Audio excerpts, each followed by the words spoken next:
Okay, we're going to start in just a minute. We'll give people an extra minute or so to get here because streets were challenging to maneuver tonight.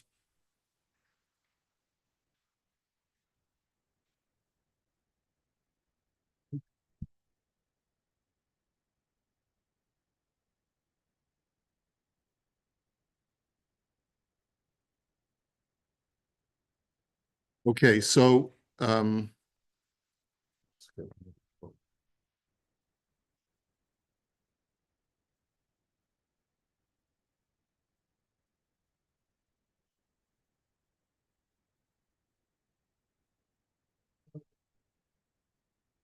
all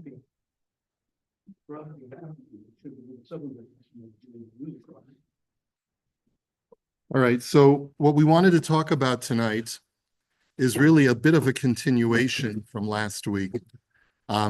Last week, the question was, um, a person's children are sitting Shiva for their mother. The man is the ex-husband, or vice versa. The children are sitting Shiva for their father. The wife is the ex-wife, and she wants to be able to be there for her children. The children say, we want to sit together as a family. And the question is, what do you do in that kind of situation? What we basically saw is that there are some poskim who the Maharshal, I believe it was, it was the Be'er Sheva, who expressed a concern that if an ex-wife were to demonstrate any kind of significant Shiva practices, it might create a misunderstanding. People might think that she was never divorced, that she's an almana, could create problems for the kahuna, and so therefore better not to. However, there are other poskim who said that in a situation where a man gives his wife a get al tanai, so that there truly still is an emotional connection, a love between the husband and wife, and this is what used to happen during the war, that men would give their wives a get al tanai, just in case we get separated and we can't find each other. But if we find each other, so then the get will not be within a certain time, then the get will not be a get. But if we can't find each other, then at least you can move on with your life. So in that situation, if she then discovers years later that her husband passed away and she wants to express mourning for that, since the love is still there, she's permitted to. But even then, we saw limitations that if she's remarried already, then it's also better for her not to. So one of the questions that arises is, what about this Rambam that we looked at very briefly, who says that if one of your relatives is in a state of avelus, you at least should be misabel with that relative. And how do we paskin? Is there really such a halacha like that? So it's fascinating to look at the evolution of this halacha, how it evolves from the times of the Gemara to more contemporary times. So so you have the handout there in front of you. And this is not a long share. We'll be able to cover it. The origin is the Gemara in Moed Katan, Tanu Rabbanan, the rabbis taught in a brisa, source number 1, Kol ha'amor beparshas kohanim shekohen mitame lahen, avel misabel alehen. That any time that the rabbi said that a kohen can make himself, that a kohen makes himself impure for one of his close relatives, that person, if you lose such a relative, you have to sit shiva for them also. Ve'eluhein ishto aviv v'imo achiv ha'achoso b'no uvito. We know those are the 7 relatives that are mentioned in the Torah: your wife, your father, your mother, your brother, your sister, your son, your daughter. Okay, clear in Parshas Emor. Yes, Eddie. I'm married. 1 second. Hosifu alehen achiv va'achoso habesula me'imo. The rabbis added on maternal siblings, provided that your sister is still a betula, is still a virgin. Okay, va'achoso nesua bein me'aviv bein me'imo. Also rabbinically, you're obligated to sit shiva for whom? A sister who is already married. So even if she's a full sister, But once your sister gets married, like you said, she's no longer a virgin. So then technically she's not part of your family anymore, halachically, but the rabbi still said, for a married sister, you still sit shiva at least midarabanan. Ucheshem shemit'abel aleihem, kach mit'abel al shiniyim shalahem, divrei Rebbe Akiva. Just like you mourn for them if they pass away, your relatives, you would also mourn for your relatives' relatives. That's what Rebbe Akiva seems to be saying. Now, as we'll see in just a minute, we don't paskin like Rebbe Akiva, because Rebbe Akiva is the most machmir shita. He says that if, let's say, my son is sitting shiva for his sibling or for his mother that I'm not married to, then I have an obligation to sit shiva also. But Rabbi Shimon ben Elazar Omer, Eino mit'abel ala al ben beno ve'al avi aviv. He says no. He says it's only for a grandson or a grandfather that you have to sit shiva, but not for any other extended relatives. The Chachamim Omrim, and then we have a third opinion, which is the Chachamim. Kol shemit abel alav mit abel imo. Anytime a relative of yours, one of your 7 close relatives, is sitting shiva, you have to sit shiva with him or with her. And as Rashi says, Kolomar mitabel im aviv keshu mitabel al av shelo. So therefore, if my father is sitting shiva for his father, I have to sit shiva together with my father. Nimsa zem mitabel al avi aviv. V'chein kol shemitabel al. But it's not limited to grandfather, like Reb Shimon ben Elazar said, but it's for every relative. So the Gemara then asks the obvious question, why do you have 3 opinions? Chachamim hainu tanakama. What's the difference between the Chachamim and Rebbe Akiva? Rebbe Akiva also said, if one of my 7 relatives loses a relative that I'm not directly related to, I have to sit shiva. Isn't that what the Chachamim are saying also?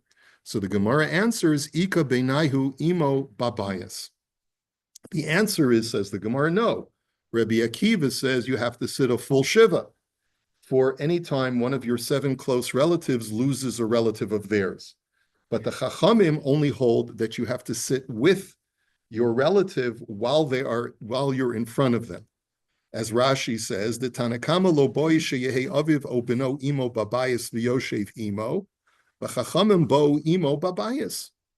That Rebbe Akiva does not require that your father be present, shkoyach for the flag, does not require that your father be present. Let's say if your father loses his father, okay? So you would have to sit shiva according to Rebbe Akiva, even if your father is in another city, because it's your father's father.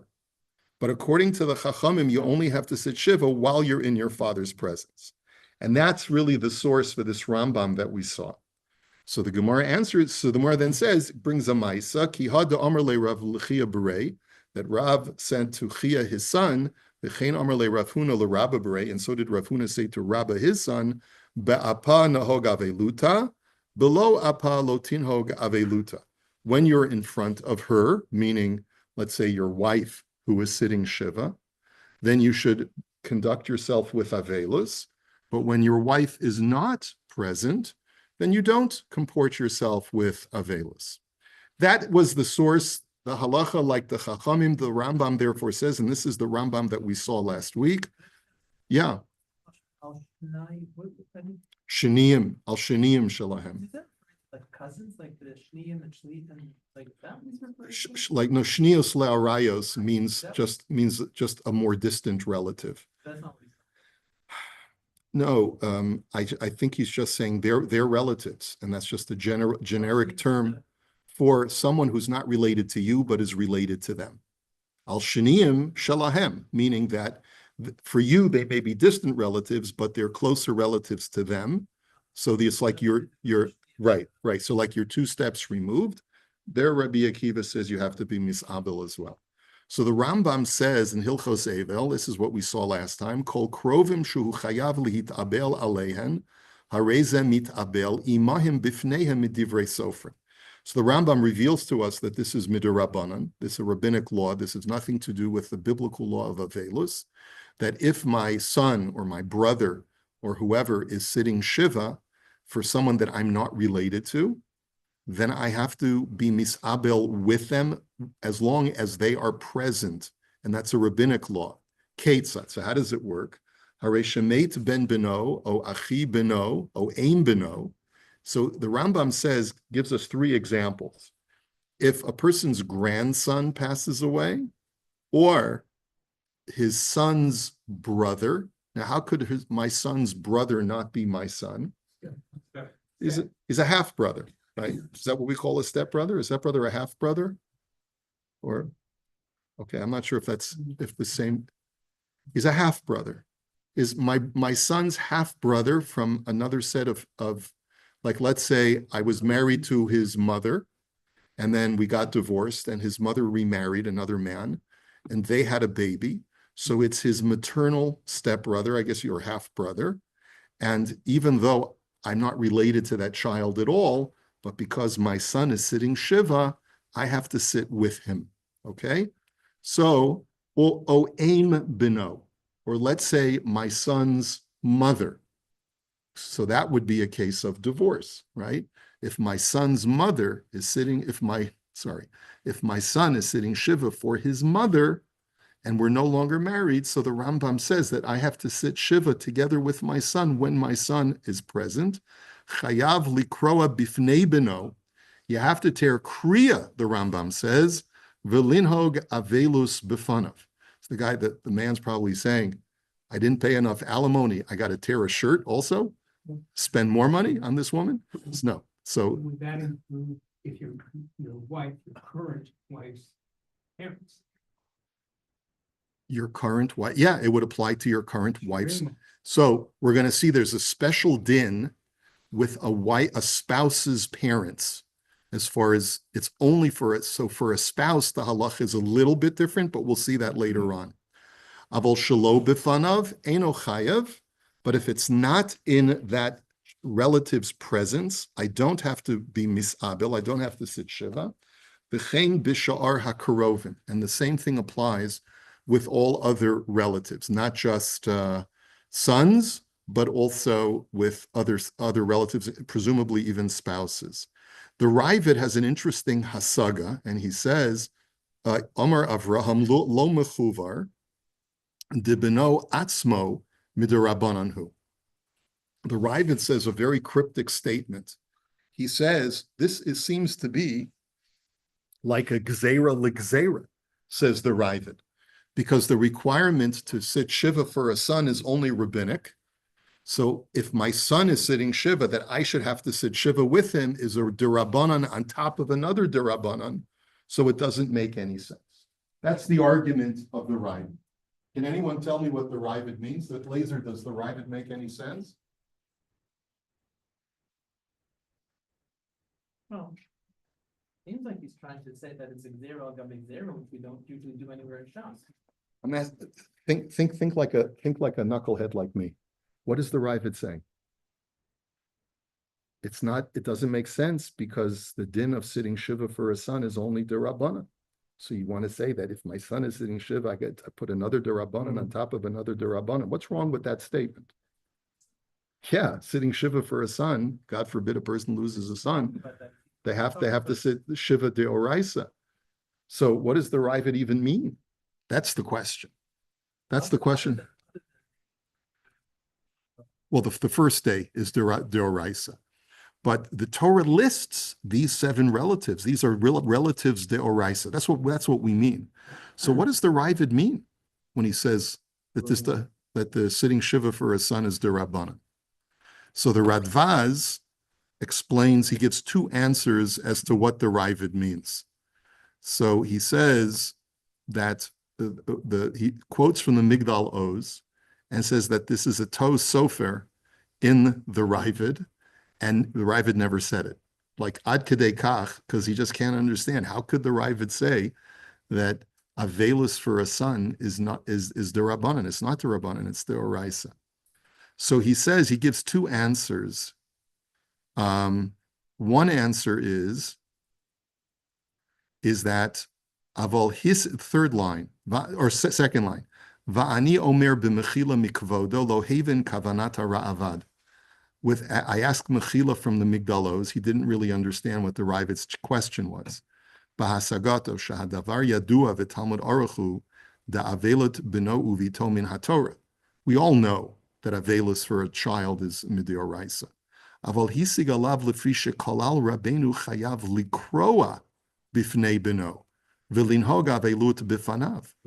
The issue that the Ravid has is why should a man have to tear kriya? The law of tearing kriya, even if you lose a son, is only derabanan. Uvishlam avelus kevin shavelus beno min haTorah misabel al ben beno bifnei beno. Aval kriya al beno atzmo ena ela miderabanan. He says, I can understand you telling me that I have to be misabel, I have to mourn for a grandson because in the presence of my son. But why should I have to tear kriya for a grandson? If my only chiyuv to tear kriya, if God forbid my son died, would be midirabanan, that's the derabanan on top of the derabanan. V'imkein ein chayav likro al ben beno afilu bifnei beno. But then he says, ve'efsher shadas rabbeinu da'aviv u'beno shavin le'inin hakriya dichi heiche dechayav likro al aviv min haTorah hu adin al beno hilkach kriya al ben beno bifnei beno. It could be there's a machlokas between the Rambam and the Ravid, whether we know for a father, kriya is midiorai. So we're not going to go into that now, what the source is. But the point is that it could be that the Rambam Taka holds that even kriya is deoraisa for a son. And that would explain the machlokas between the Rambam and the Ravid. He also gives another answer. He says another possible answer is shehu masig alav al chalukat o achi beno. He says the Rambam says that if your son is sitting shiva for his brother who's not your son, then you have to be misabel, you have to sit shiva with your son. Vel karchachu achiv me'imo. The only way that that'll work is if it's his maternal brother, half brother. V'imkein beno atzmo eino chayav lihit abel al achiv me'imo ela midrabanan. And we know from the Gemara that we just saw that sitting shiva for a maternal brother is only rabbinic. The imkein amai misabel aviv imo kevin shu atzmo midarabanan. And that's the Ravid's kasha. Sitting shiva for a half-brother, maternal half-brother, is only midarabanan. So my son's only sitting shiva midarabanan. Why should I have to go and extend that to the father of the son who's sitting shiva? V'zeh yoter nachon v'hikushya al rabbeinu. And that's a kasha on the Rambam. That's really what the Ravid's kasha was. V'tzorich l'tareit she'ichmiru rabbanan l'chayvo avelut mishum tsa'ar beno af al gav dehavi midarabanan. So what you have to answer, and it's a very interesting way of answering the question, that the Chachamim said, your son is in pain.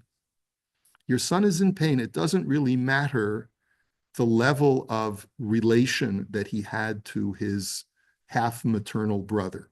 The fact is that Lamaisa, he's in pain. And so even though his Chiyav Avelos is only Midarabanan, Dumya Deishto Shemit Abel Ima, Af al gav de'enu chayav al ishto ela midarabanan lefi shitas rabbeinu upluktayo tolui behavanas lashon habrayis. He says the Rambam also paskins that sitting shiva for your wife is also only midarabanan. We won't go into that now, but the fact is that if my wife is sitting shiva, I have to sit with her because she's in pain. And so the Rambam shita is that it's a separate gezerah. It's not a gezerah l'gezerah, right? Like Laser was arguing. But rather it's a completely separate gezerah. When a beloved relative of mine is in tsar, I have to share in their tsar. That's the argument that the Rambam will hold, and the Ravid just has a problem because it seems to him, from logic, that it's a gezerah l'gezerah. We won't go any further. But now the question becomes: has anyone ever seen this? Has anyone ever seen this halacha that a husband would tear kriya when his wife loses a parent? Or vice versa. Has anyone ever seen this minhag before? So it could be among the Sfardim they do. I don't know. But basically, from the Shulchan Aruch and the Ramah, we see that this halacha evolved at some point. And we have to understand why it evolved. So let's take a look at the Shulchan Aruch in Yoredeya, in Siman Shin Ayin Dalid. And the Shulchan Aruch states as follows. First, the Mechaber says, Kol misha misabel alav misabel imo imes lo mes, that if you have a relative who's so close that if he died, you'd have to sit shiva for him, then if that relative loses a relative, you have to sit shiva with him as well. The dafka ba'oda b'fanav, but that's only if that relative is in your presence. Aval shelo b'fanav ein sarach linhog avelut. Chutz me'ishto. Now the exception is your wife. Sha'af al pi shemit'abel aleha, eno mit'abel ima ela al aviha o al ima mishum kevod chami v'chamoto. Okay, so this is what Eddie was asking. There's a slight difference in halacha between a blood relative and a spouse. If my spouse loses a parent, then I have to sit shiva in her presence. But if she loses a sister, then even in her presence, I don't have to sit shiva. The only reason I have to sit shiva for my wife's parent is out of kavod to my father-in-law or my mother-in-law, but not because of the closeness of relation. Avol al achiha va'achota o bina uvita me'ish acher eno mit'abel ima.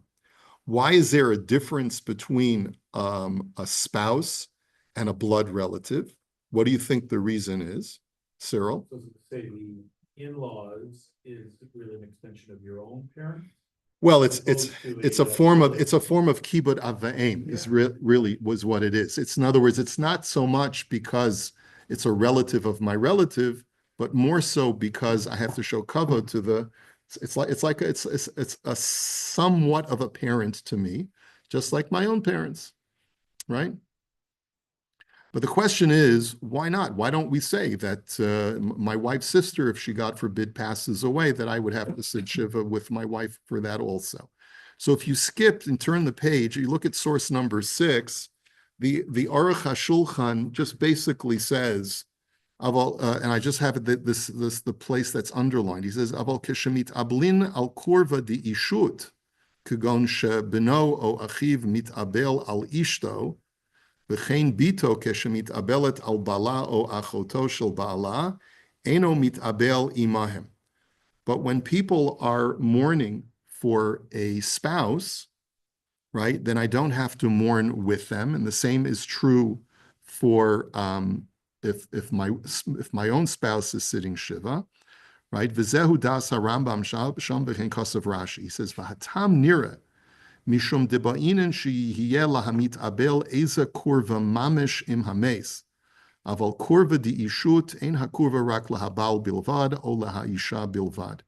He says, but true, in other words, it's not considered to be the same type of kurva. Now, even though the Aruch HaShulchan is talking about not the exact same case,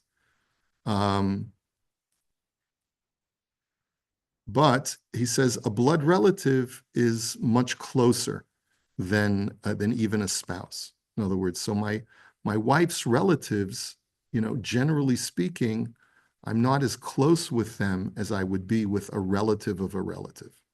That's the argument it seems to be. Okay, so let's just go back.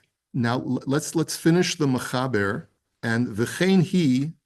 Sorry, I'm sorry. So let's just finish the Mechaber.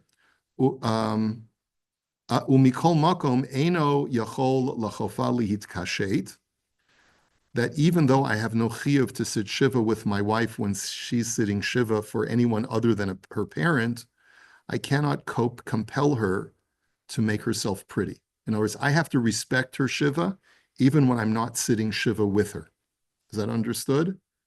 Okay, that's what the Mechaber says. Avol yechola limzog lo hakos ulahatzia lo hamita v'lirchotz panav yada v'raglav, but she still has her spousal duties of pouring my wine and making the bed and washing my hands and feet.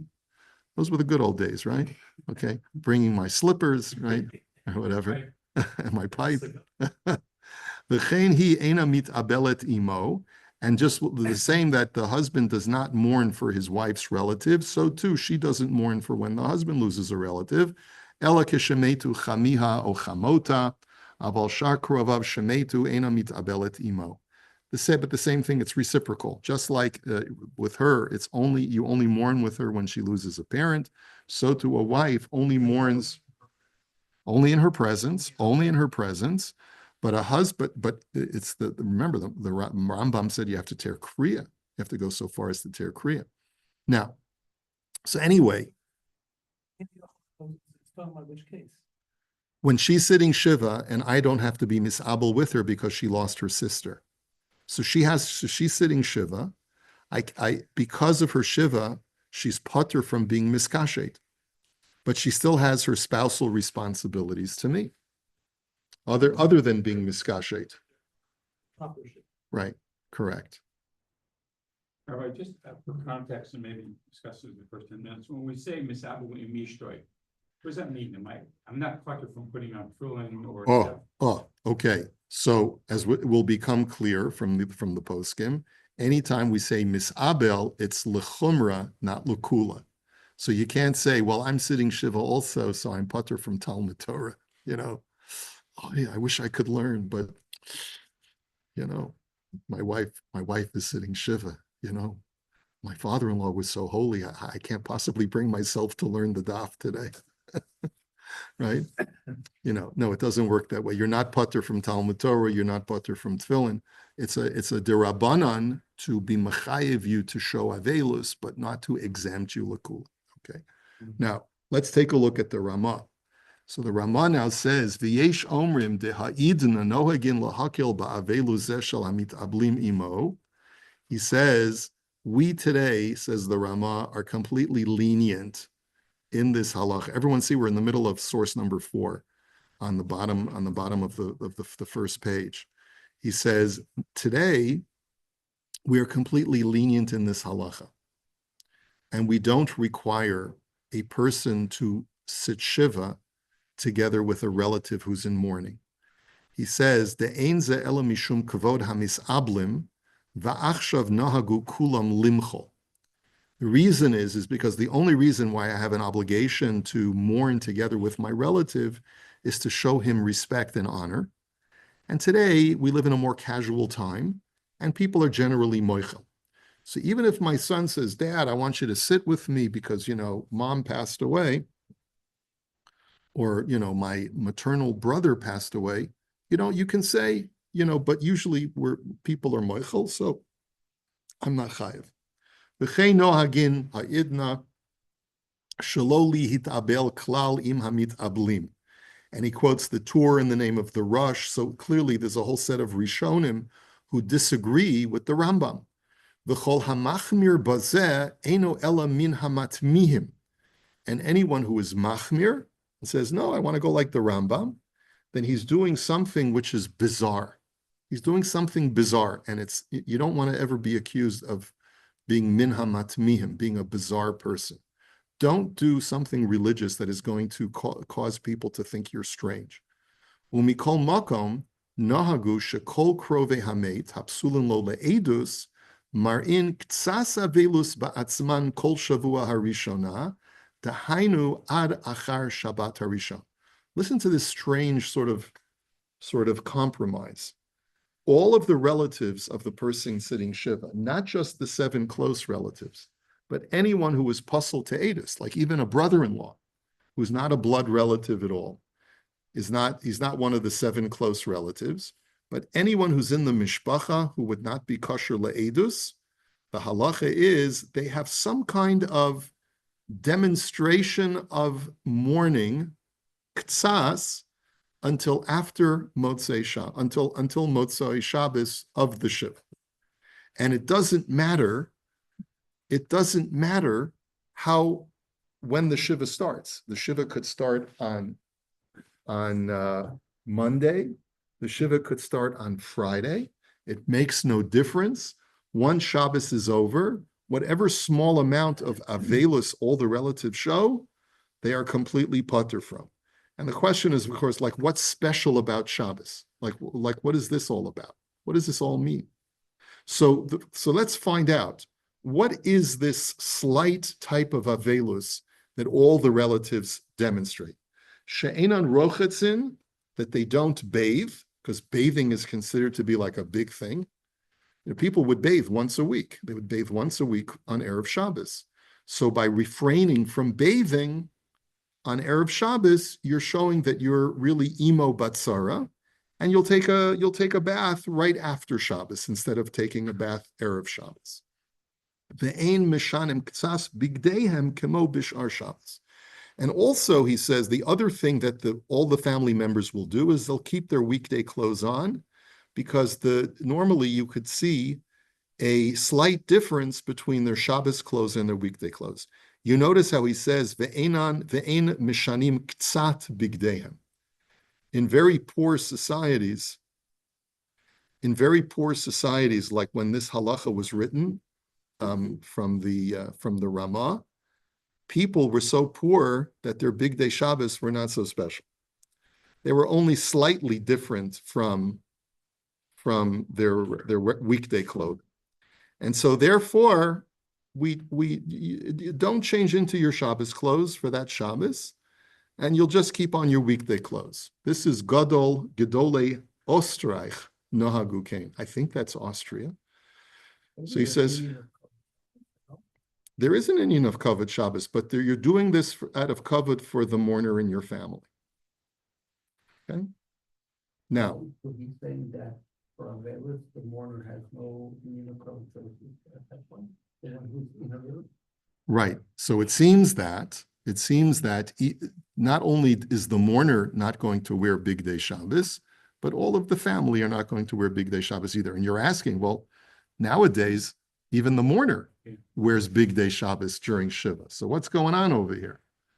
Okay. V'yesh makomos shenagu od lahachmer b'inyanam acherim v'ha'ikar kamo shekosafti. Other places have other minhagim of showing avelus for relatives, but the main thing is like I wrote. V'chol zeh b'shmua karova o shahaya eitzel hamisa, abol b'shmua rechoka ein la'avelu zeh makom klal. But that's only if you're in the same city as the Avel.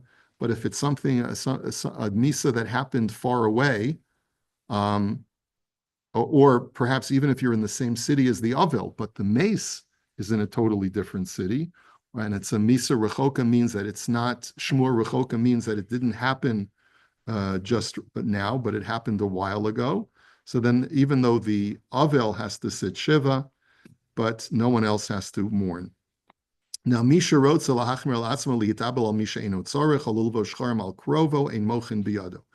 and finally, anytime a person wishes to mourn over someone that he's not obligated to, he has permission to do so, right? But putting aside the concern of the Sefer Beersheva that we saw last week, which was you have to make sure that there's not going to be any marasayin, like an ex-wife who sits Shiva for her ex-husband. People may think that she was never properly divorced, and so that could be one exception. But the general rule is you can always be misabel al anyone that you want, even if you're not obligated. O lilbo shchorim al karov, or if you want to wear black clothes over a relative, even though there's no requirement to wear black clothes. But if a person wants to show that they're in mourning by wearing black clothes, they have the permission. Ein mochin biyado. We don't protest. What?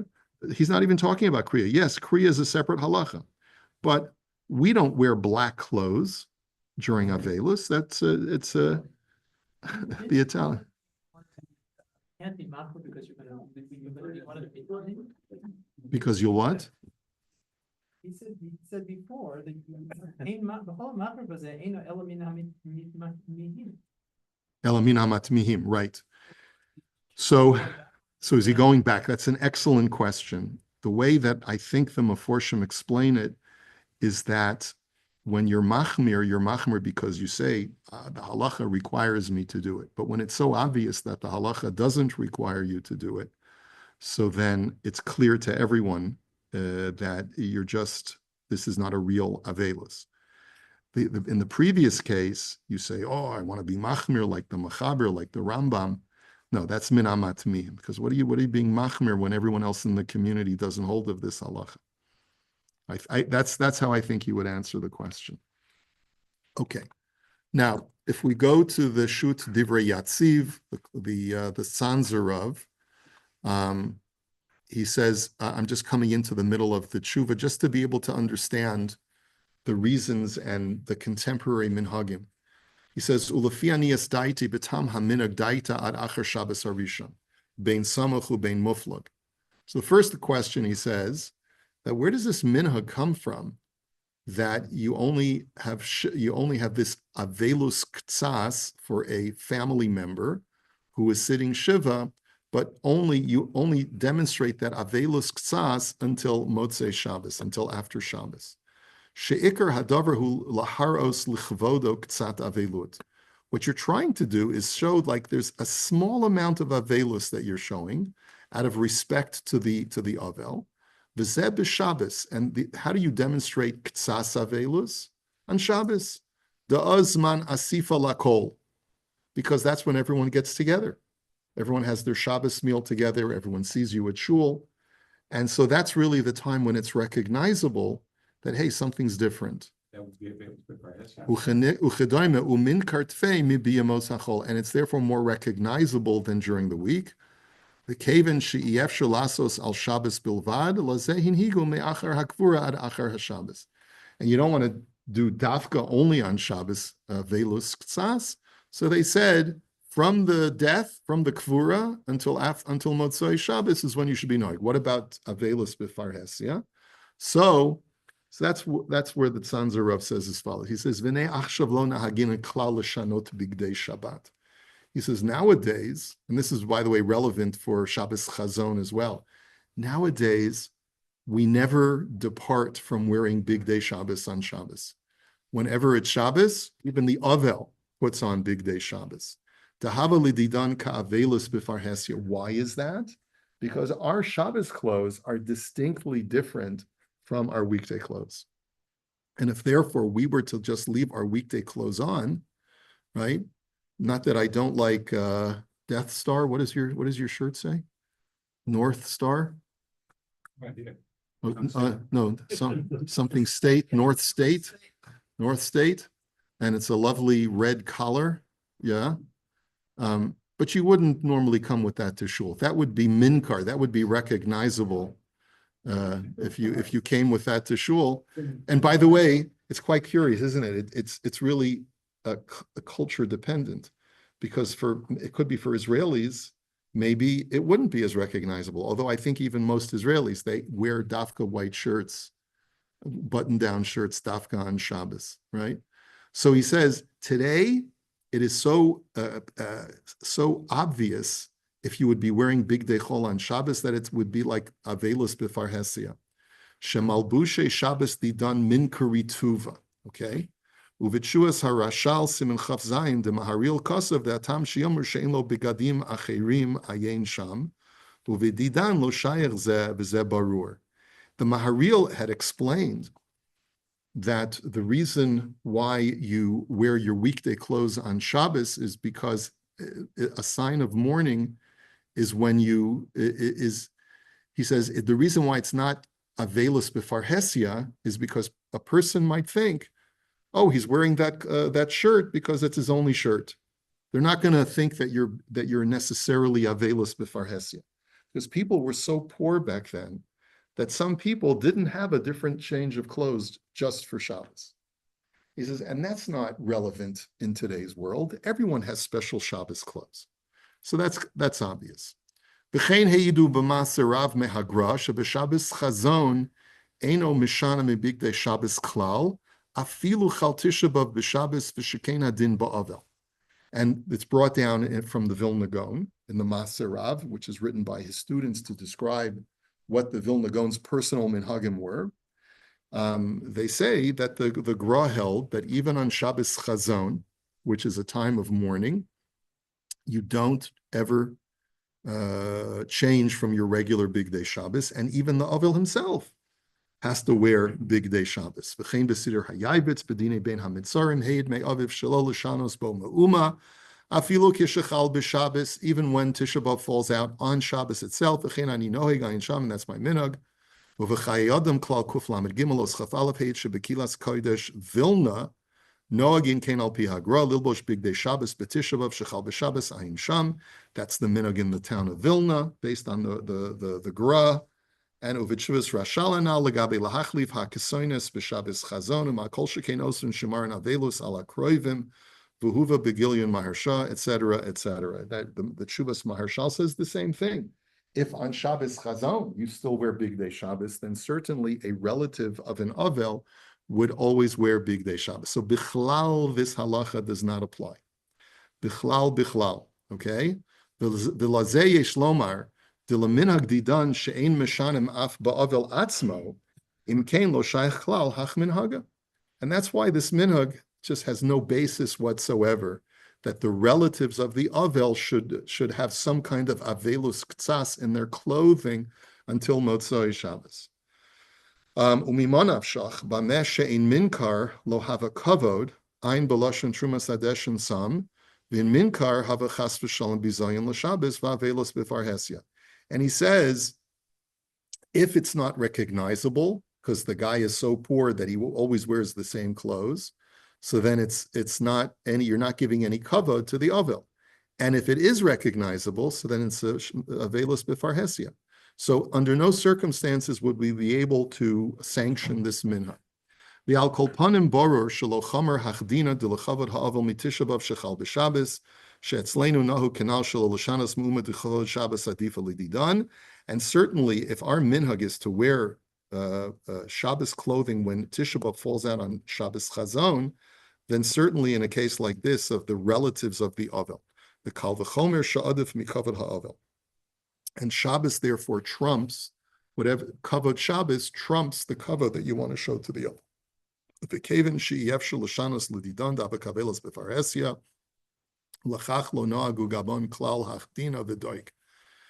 Now, it says, V'keven shebalav hachi masik hatrumas adeshin sham sheish mekomos noagin b'signon acher, u'v'shach deholchin b'dvarim elo acher haminag ayin sham, v'al pi ikra dedina harei amrin denagu lahakal demachlu al kvodam, v'rak hach min haga detrumas adeshin, v'keven sheminag etzleinu shelo lasus kain, in kain hamishana eno elamin hamatmihim. And therefore, if a person were to be machmir, and to say, well, my relative is sitting shiva, so I'm going to wear weekday clothes, he says, if you're mishana, you're eno min hamatmihim, since bichlal none of these minhagim apply anymore. Now, what's curious is that the language of the Aruch HaShulchan, he says, we'll just do this last piece, this number 7. He just wants to explain that the reason why this is no longer considered to be an honor that you show to the Avel is because, since generally speaking, people are moichel, by end of the second line, ve'eno kimechabed avelim ela kiloheg lahem. He says, quoting the Shach, if you were to sit down and sit shiva with a relative, not only would it not be a kavod for them, but it would almost be like you're mocking them, a loeg. Like loeg larash, right? Mm-hmm. It's like you're mocking them because, like, what do you mean? What are you doing sitting on a shiva chair? Were you doing it for me? No, thank you. And the fact that no one else does that means that I feel like you're mocking me. Okay. The afal gav de misharot zelahachmer ulihisabel al misha inotzorach harishus biyado. What about the fact, right? Like Laser asked the question. What about the last line of the Ramah? He says you're allowed to sit shiva for anyone, even if they're not a relative. But he says, but that's only true if it's for complete avelus. But if you're only going to sit shiva while you're in the mourner's presence, then it's like you're mocking him. Oh wow, what a tzaddik. So then it's like loeg, then it's like you're mocking him. That's what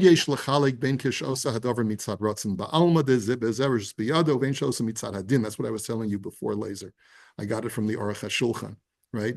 He says, when you want to be misabel, but you know that it's like there's no bichlal, no din, because they're not related at all, that's permissible, says the Rama, because it's prima facie. It's like it's so obvious that it's not midine avelus. But if you're doing it because he's my relative and there's a Rambam and there's a Gemara, right? He says that's min amatmiyim. Okay. What? I said, you look bizarre. Yeah, you look strange. The cave in Shekvar Nispatel Zehabi Kaloig Baalma, and since this minhag therefore no longer is extant at all, not only are you minamatmihim and you look strange, but you also are like mocking the mourner. The Hanoig Havelos Yinograk Lechumra Velo Lakula Kamoshalasok Betorah B'Chayosek. The last line, Simi, of the Aruch HaShulchan addresses your question. It's only Lechumra, not Lakula. You still have to learn the daf. That's Shabbos.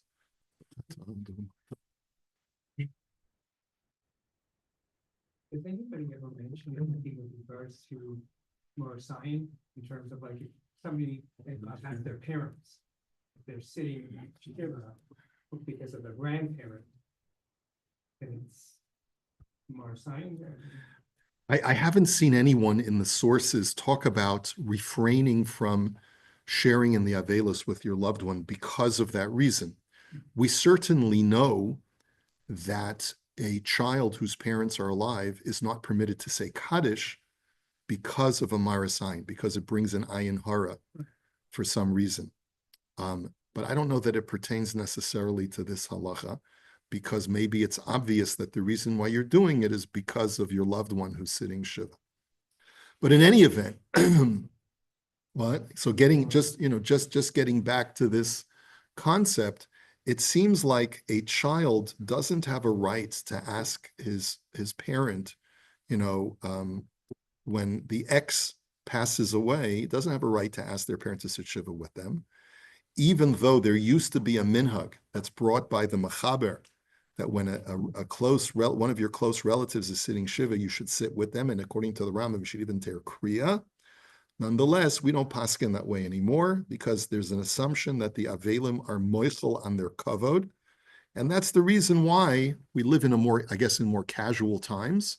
And that's the reason why you don't do any kind of Avelus, not even a Avelus ktsas, which was the minhag in Austria, because then it could be interpreted, if it's done over Shabbos, as an Avelus b'farhesia. Okay. The deceased? There's an assumption that all is deceased. No, the ovel is being moichel because you're doing it out of kavod for the ovel. You're not doing it out of kavod for the nifter. The only exception being the father-in-law or the mother-in-law. For father-in-law and mother-in-law, there's no special din of kavod to the ovel, but rather you're showing kavod to a surrogate parent, shall we say? Right? Okay. All right, so just wanted to share that with you. Thanks for listening, and have a good night, and try to get home okay.